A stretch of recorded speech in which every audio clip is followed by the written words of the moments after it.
Baik, Assalamualaikum warahmatullahi wabarakatuh. Perkenalkan, nama saya Abil Alparis, NIM 4840 11 2091. Di video ini, izinkan saya untuk menerangkan sedikit yang saya ketahui tentang reproduksi dan pertumbuhan. Ya, langsung saja saya mulai. Pertama, reproduksi. Dalam reproduksi mikroorganisme ada yang namanya dengan cara pembelahan biner. Artinya, pembelahan terjadi secara langsung dari satu sel membelah menjadi dua sel anakan. Masing-masing sel anakan akan membentuk dua sel anakan lagi, demikian dan seterusnya. Proses ini diawali dengan replikasi DNA, kemudian menjadi dua kopi DNA identik, lalu diikuti pembelahan sitoplasma dan akhirnya terbentuk dinding pemisah di antara kedua sel anak bakteri. Pada pembelahan ini, sifat sel anak yang dihasilkan biasanya sama dengan sifat sel induknya. Ya, seperti ini contoh dari pembelahan biner. Pertama, terjadi replikasi DNA dan elongasi, lalu dinding sel dan membran plasmanya mulai membelah, kemudian septumnya mulai membentuk dan DNA-nya terpisah.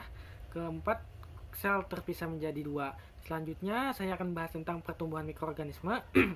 Pertumbuhan pada organisme yang makro merupakan proses bertambahnya ukuran atau substansi, misalnya seperti bertambah tinggi atau bertambah besar. Pada organisme bersel satu, biasanya pertumbuhan lebih diartikan sebagai pertumbuhan koloni. Contohnya kayak koloninya semakin banyak atau semakin besar. Terus ada yang namanya fase pertumbuhan. Dalam fase pertumbuhan ini terdapat 5 fase. Yang pertama, fase adaptasi, yaitu fase adaptasi atau fase lak yaitu pada periode penyesuaian pada lingkungan dan lamanya dapat biasanya 1 jam hingga beberapa hari. Lama waktu ini bergantung pada macam bakterinya, jadi tergantung bakterinya, umur, biakan, dan nutrien yang terdapat dalam medium yang disediakan. Fase perbanyakan atau exponential phase. Fase perbanyakan adalah periode pembiakan yang cepat dan merupakan periode yang di dalamnya biasanya biasanya teramati ciri khas dari selnya yang aktif.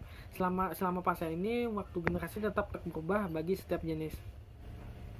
Yang ketiga, fase pengaruh pertumbuhan merupakan puncak dari fase logaritma sebelum mencapai fase selanjutnya, di mana penambahan jumlah individu mulai berkurang atau menurun yang disebabkan banyak faktor seperti nutrisinya berkurang di dalam media pertumbuhan.